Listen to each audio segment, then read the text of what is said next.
of Mombasa. In line with this, everything that we do shall be and shall have proper foundation in the law and the Constitution, prioritizes outlined in my manifesto. I shall be presenting to this Honorable Assembly a series of bills for your kind consideration. Mr. Speaker, sir, this Honorable House is aware that I put in place a rapid results initiative as soon as I took office, with the intention of delivering some quick wins for the general public, even as we work on our medium-term and long-term plans. I am pleased to report to this Honorable House that since taking office just over a month ago, we have taken critical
and startups will flock to us because of our new proposed policies to zone levies in Mombasa.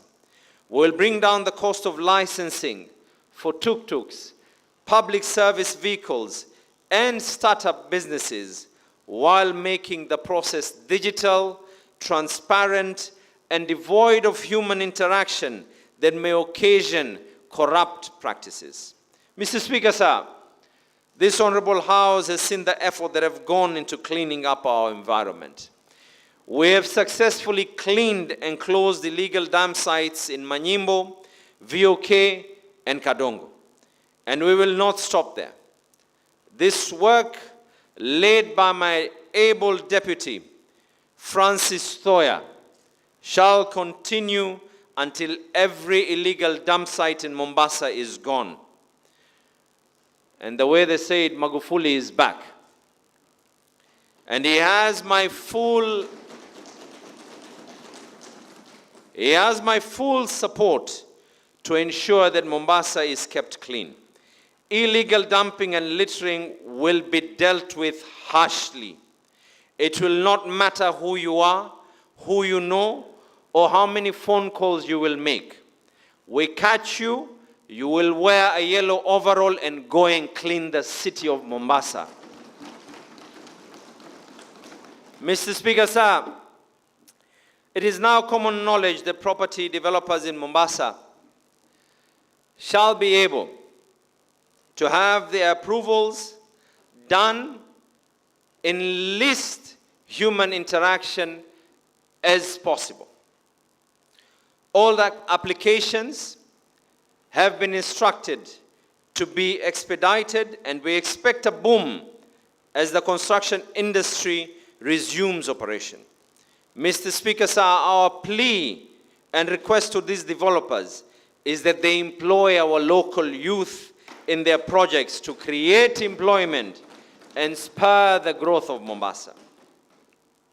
Mr. Speaker, even as we take these initiatives to create a conducive and welcoming environment for property developers, I shall be moving the Mombasa County Sectional Properties Bill to this Honorable House for approval.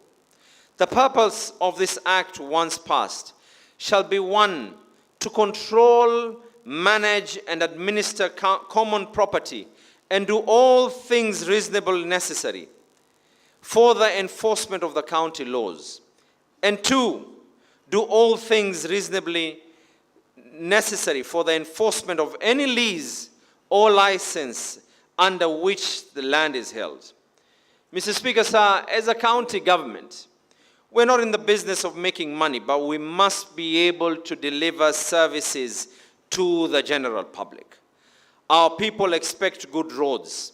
Our people expect water. And our people expect a functioning water system, a functioning sewer system, street lighting, and other services. In order to meet this expectation, we need everybody to pay their fair share.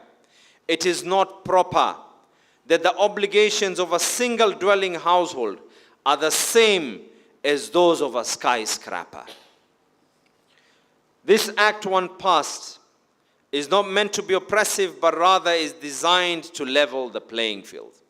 Mr. Speaker, sir, in addition to this, last week my government kicked off the process of waiving accrued clamping fees, market license penalties that have prevented our people from engaging in productive economic activities.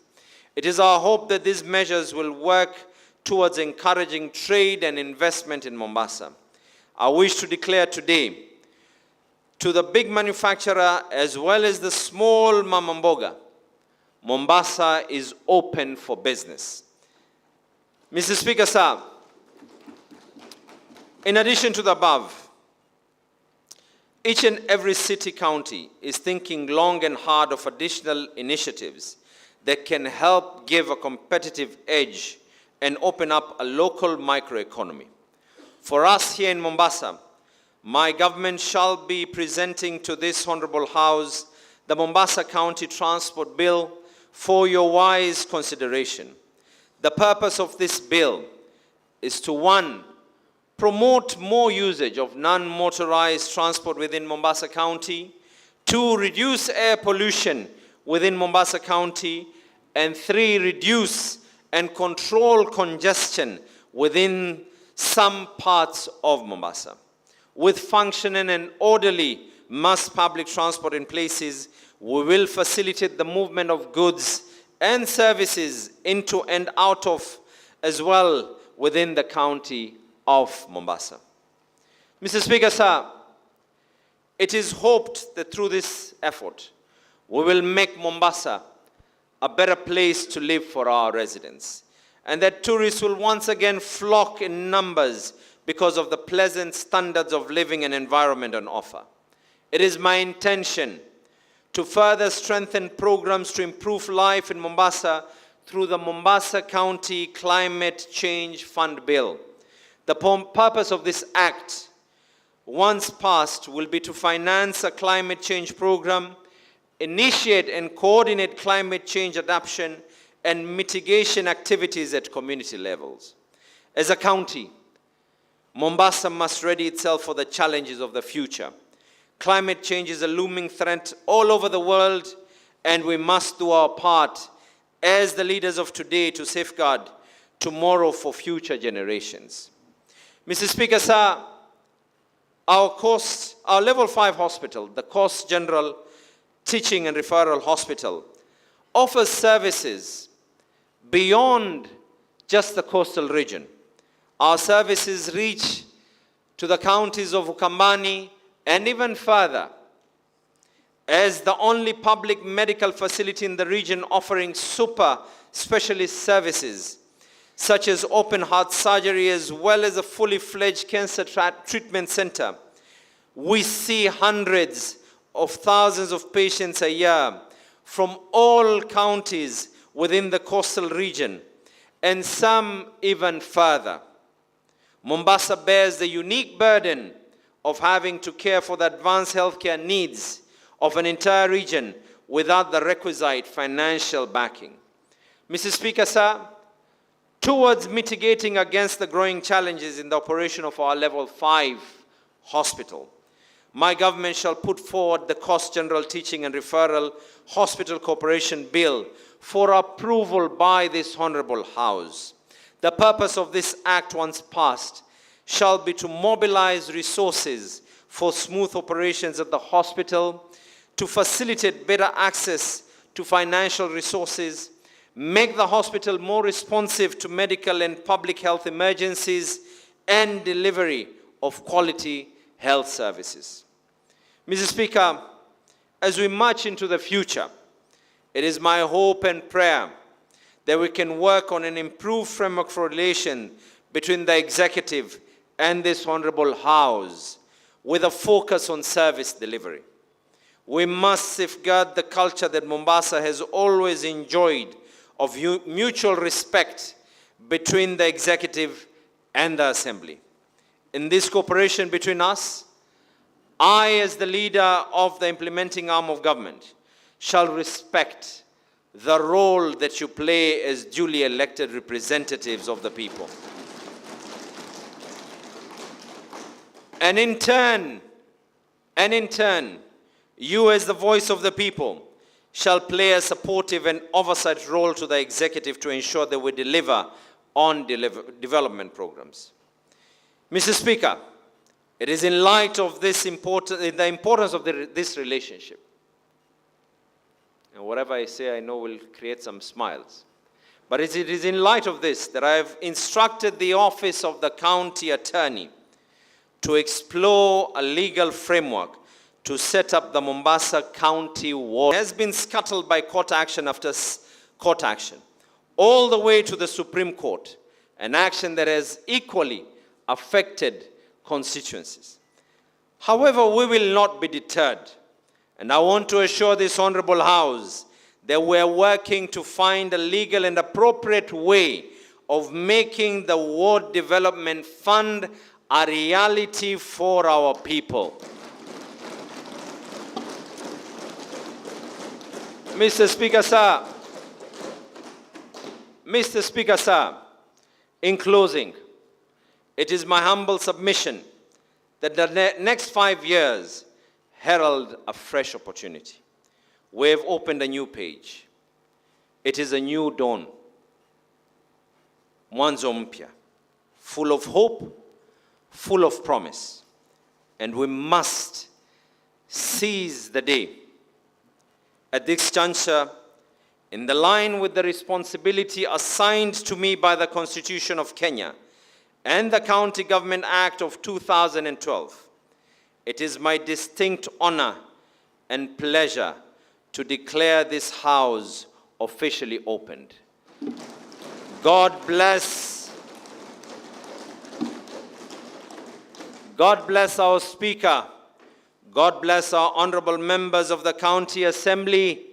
God bless Mombasa, and God bless Kenya. Amen. Asanteni sana.